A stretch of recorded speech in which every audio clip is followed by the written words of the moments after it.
improve the speed. But with this one advantage, there is another disadvantage. What kind of disadvantage is here? Suppose if this hard disk 1 is fell, what will happen if the one hard disk is fell? There is the the complete loss of data, right? If one hard disk is fell, you will lose your complete data because the part of the data is stored on another hard disk, right? So your the complete data will be lost. So this is a main disadvantage, and advantage is the speed will improve. Okay, so in the RAID 0, there is no redundancy. Obviously, here is no any kind of redundancy is there because here we have divided it in a parts, and all different parts we have stored on both the hard disk, right? It is not the same data. Disk 0 having a data which is totally different than the disk 1 have because it is the separate. See, A1, A2. By the naming only you can easily understand. The data stripped across all disk, right? It is the whatever the data is there, it is stripped and it will it is stored across all both the disk. Round robin stripping is there. So round robin fashion, the data is stored on both the disks. As we discussed, it increases speed because the multiple data requests there, it will be handled by both the hard disk. And parallelly, you are accessing both the hard disk. Okay.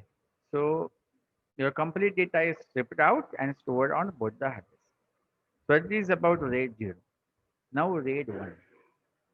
So what is the advantage in RAID 0? In RAID 0, actually, the speed increases. But if the one of the hard disk fell, there is a complete loss of data. So to remove this problem, RAID 1 has designed. So in RAID 1, here you could see the nomenclature like A1, A1, A2, A2, A3, A3, A4, A4. So by this, what you could understand, kindly do acknowledge. By this naming, what you could understand, do acknowledge in chat box.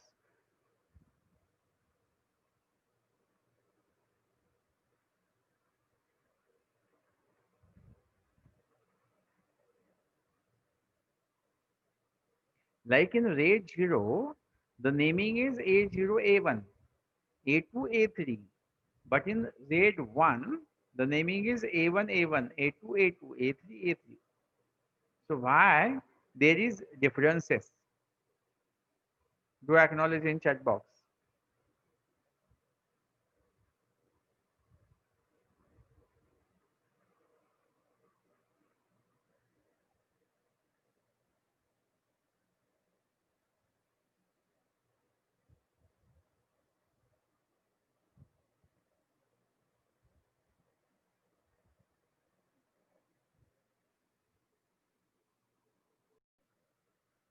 So it is very simple. Like in RAID 0, suppose this is your data. Yes, very good. Manish Chaudhary.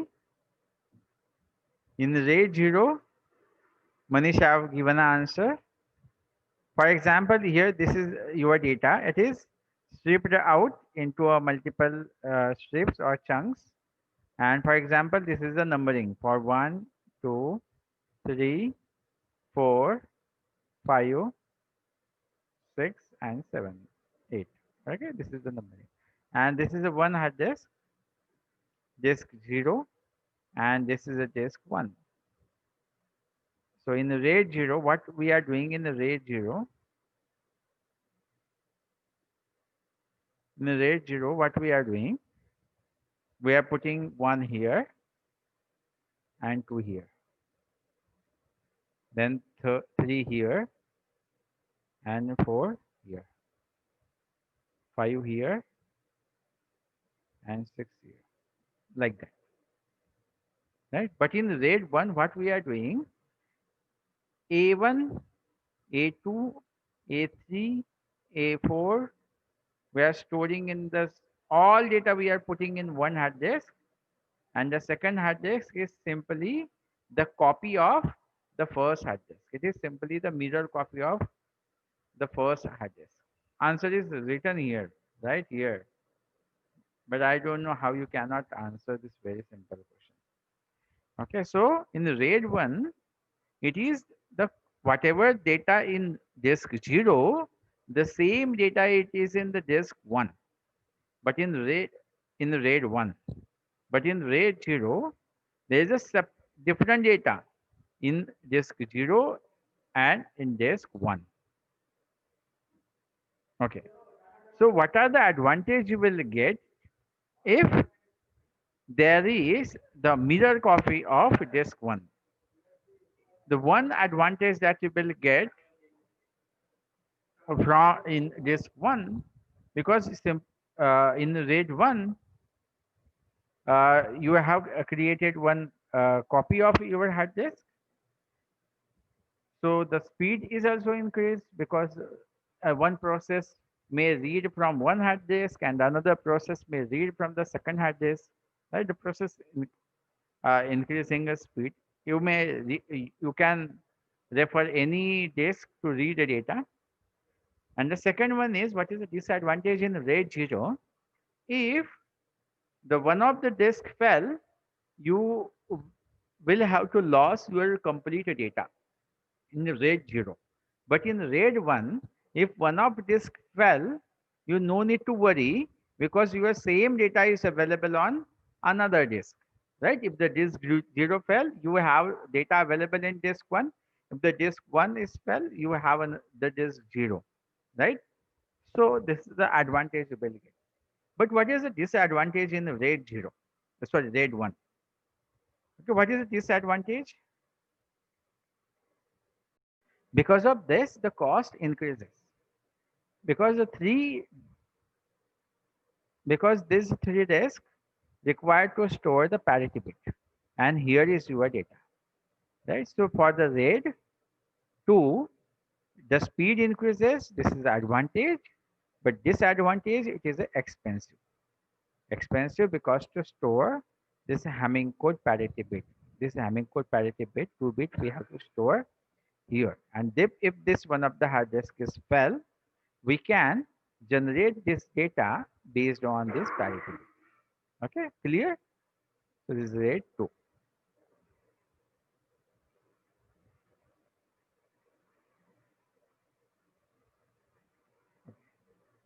So these things we have discussed.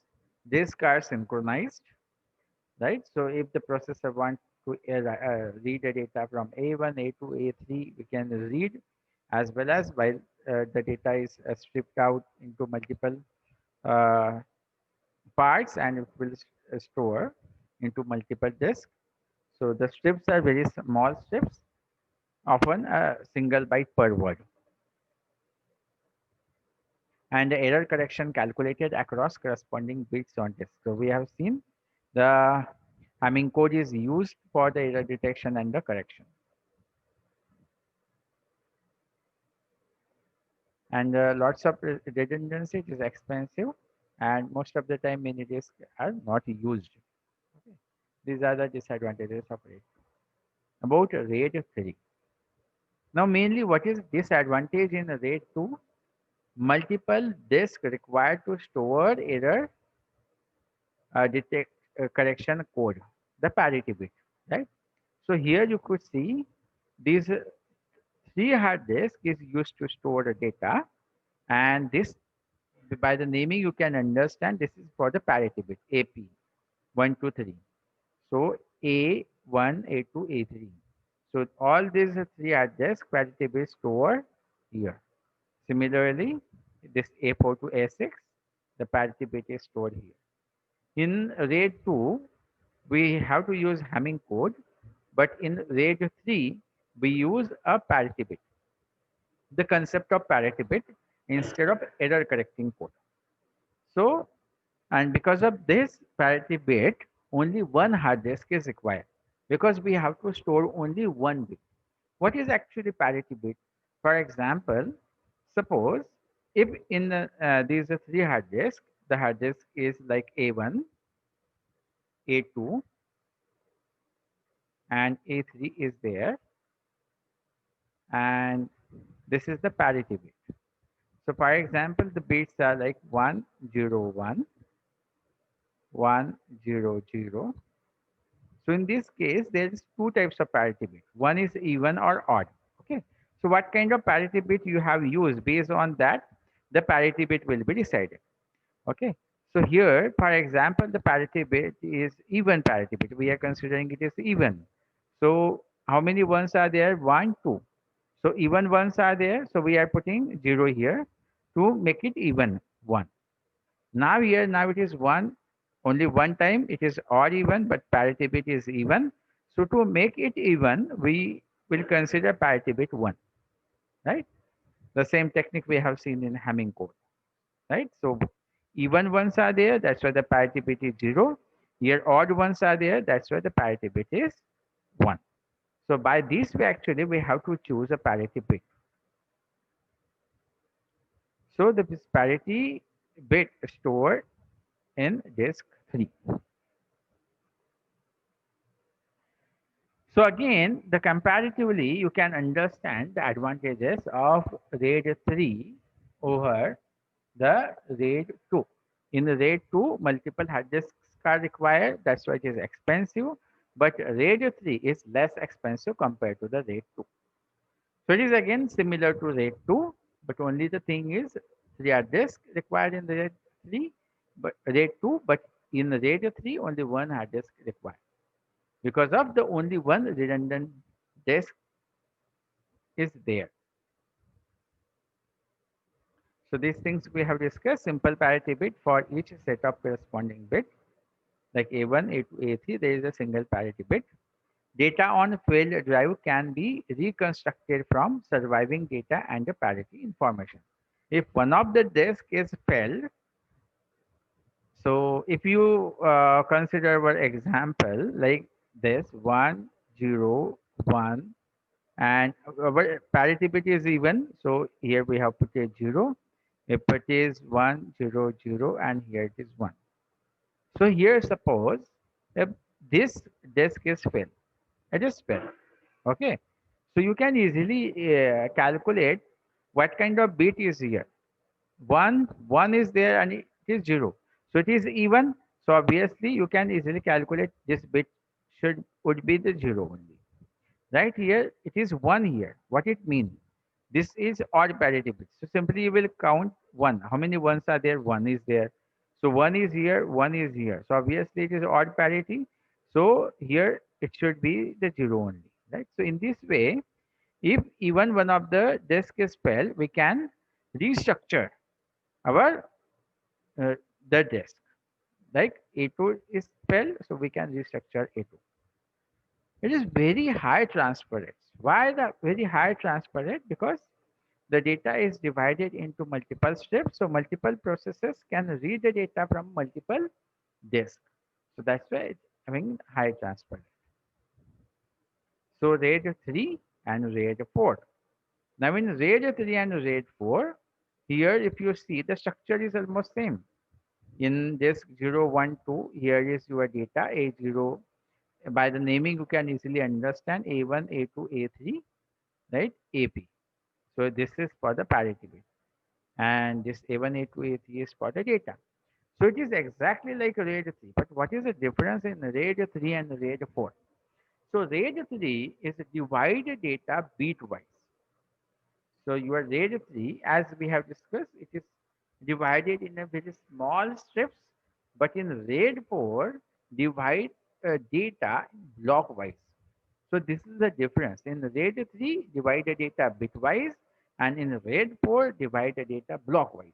So what is the advantage of RAID 4? Suppose if your large data is there that you have kept on the hard disk, and so suppose the large data you have divided, it could be the video file, right? So that time RAID 4 is better because it is divided in a block. So you can very speedily you can read the data as well as you can write the data. So for a small read or write operation, only one disk is used, right? Suppose if you want to read a small amount of data, so it is divided into the block, so that only this disk will be utilized. And these disks are free to provide a service to the another processes.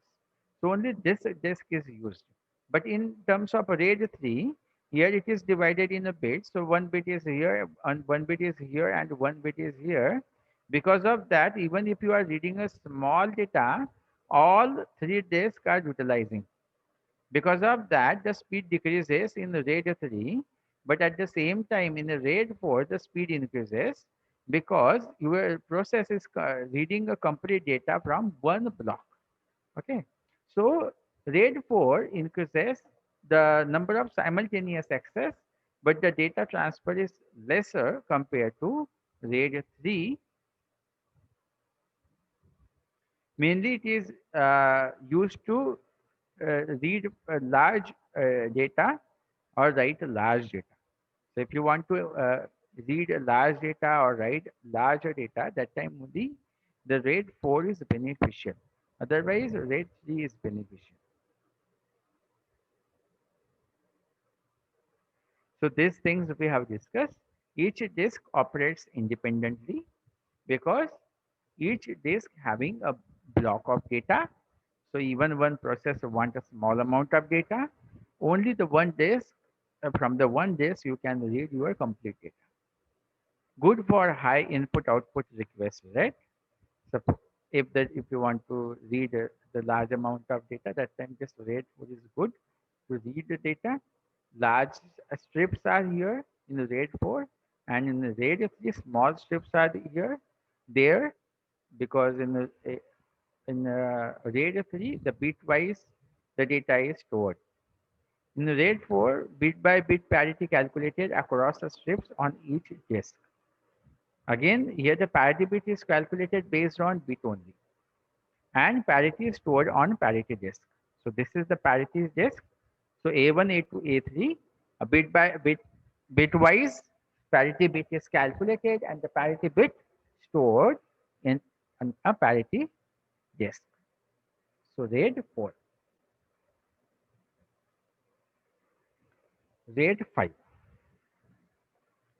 So in RAID 5, if you observe here by the diagram only, you can easily understand. In RAID 3 and RAID 4, what we did, we kept our uh, parity bit on one disk, right? But in that case, suppose two disks fell. If the two disks fell, that time you cannot generate your data in RAID 3 and RAID 4. This is a major disadvantage of RAID 3 and RAID 4. If the two disks fell, then you cannot generate your data.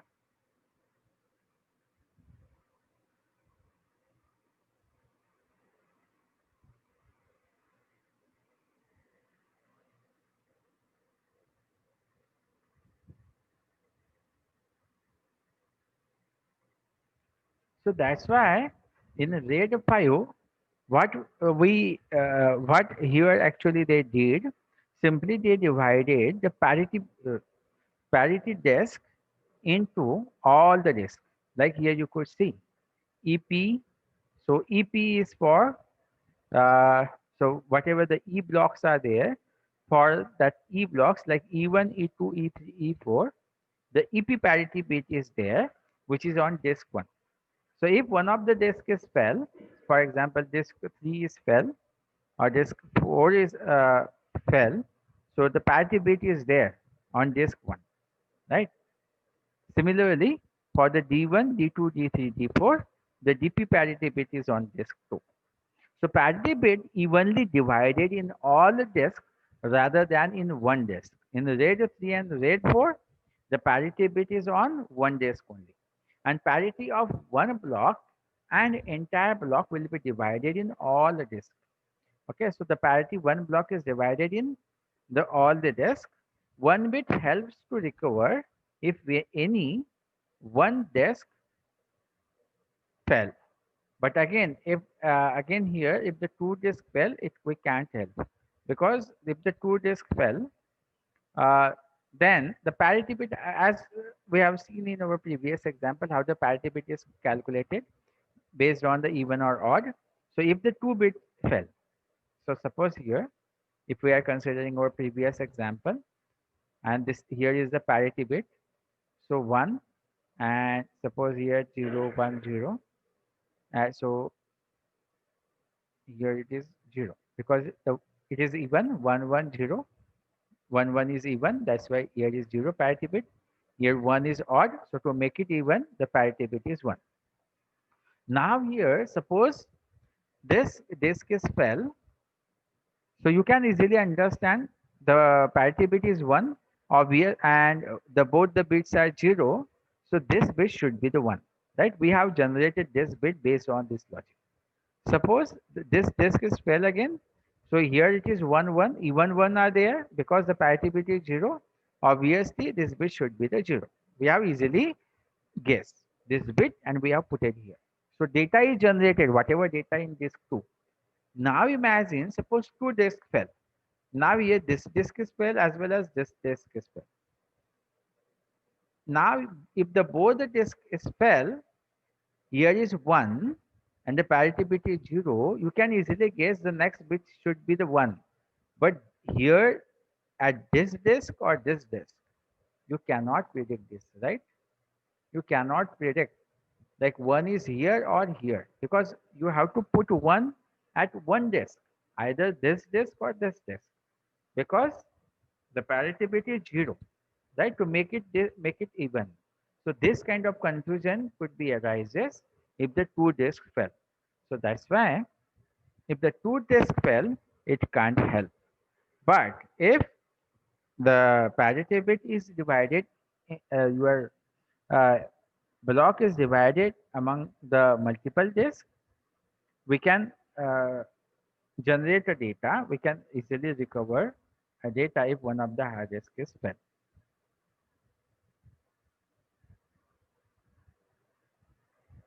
So all these things we have discussed, it is like a RAID 4, parity strip across all the bits, round robin allocation for parity bit, parity stripe, because we have to store this parity bit among the multiple drives, avoid RAID 4 bottleneck at parity disk, commonly used in network server. So in RAID 4, actually the parity bit is put on one disk, but here actually it is splitted among the multiple disks. This is a disadvantage in RAID 5. Other things are, the rest of the things are same like RAID 4. Now RAID 6. Now in the RAID 6 here, you could see the naming like A1, B1, C1, but DP, EQ, A1, A2, CP, DP, E1.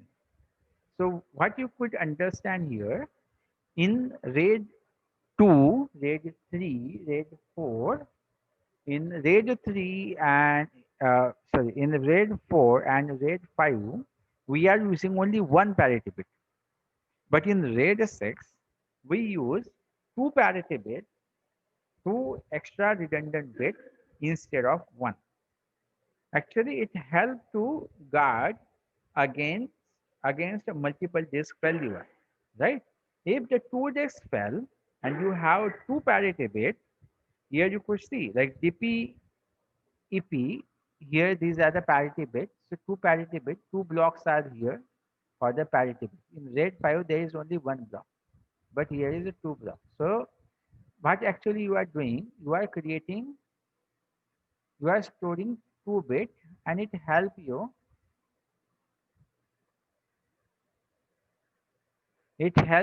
to recover your data even multiple disks fell. Even this two disks fell, but still you can recover your data because you have two bit at different location. See their naming, you can easily understand at different location these parity bits are stored, and because of that, even if the two disks fell, you can easily recover your data.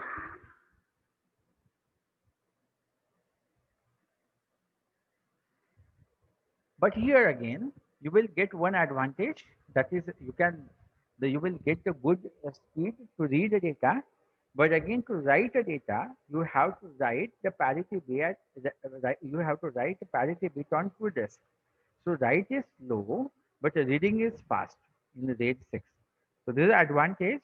Like reading is fast, but disadvantage is writing is low in the RAID 6 because you have to write a parity bit on two disks.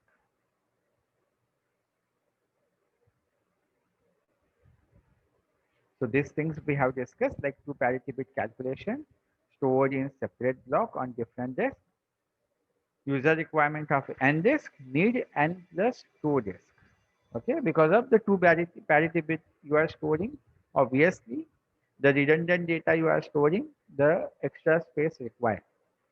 Again, it is the major advantage is high data availability because if you, when your data will be lost, if the three disk fell, right? If the two disk fell, you can recover your data because you have stored two parity bit. But if the three disk fell, then the problem creates you cannot recover your data. And as we discussed, like the write is slow, reading is fast because it the penalty. What kind of penalty is there? You have to generate two parity bit, and then by the round robin fashion, you have to store the parity bit on two different disks. The next is RAID 10. So RAID 10 having two types, RAID 0 and RAID 1. So RAID 0 plus 1 and RAID 1 plus 0. So by the naming only, you can easily understand why the name is given RAID 10 instead of RAID 7. So because here it is a combination of 0 and 1 only. So the next higher number is chosen, that is RAID 10. So that is RAID 0 plus 1 or RAID 1 plus 0. So again here, in RAID 0, that is uh, we have discussed in the RAID 0, that is stripping the data in two disks like A1, A2, A3, A4. By this way, we have to store the data. And in the RAID 1, we have to mirror the data. Okay. So the same data we have to mirror. So here by the diagram only, you can easily understand this concept. Like in the RAID 1, what you are doing in the RAID 1, you are mirroring a data. Mirroring a data, it means whatever data here in disk 0 and disk 1, the same data you are mirroring at this place because at this level it is RAID 1. And RAID 0 is what? RAID 0 means stripping a data. Stripping a data means A1 is here, so A2 is here. A3 is here, so A4 is here. So by this level, RAID 0, so stripping is data, and RAID 1, so same data mirrored at these two disks. So you will get both the advantages here. Another one is RAID 1 plus 0. 1 plus 0 means at this level it is RAID 0 and this level is RAID 1. What is the RAID 0 level? RAID 0 means stripping the data. So stripping the data means here you will find the data is stripped out among both the disks like A1, A2, A3, A4, A5, A6, A7, A8. So in this way, at this level, the data is uh, stripped out, and at this level, the data is mirrored. So A1 is here, so A1 is here. So by this portion, you can easily remember whole concept. Right? This much, these things only you have to remember. RAID 1 level is here and RAID 0 is here. RAID 0 is here and RAID 1 is here. And these two things that you have to remember to explain RAID 10. That is, RAID 0 is for stripping a data and RAID 1 is for mirroring the data. Okay. So whatever the advantages of RAID 0 and whatever the advantages of RAID 1, both the advantages you are getting in RAID 10. Even the your disadvantages is removed in RAID 10. Okay, so anyone have any kind of question, kindly put your question in chat box.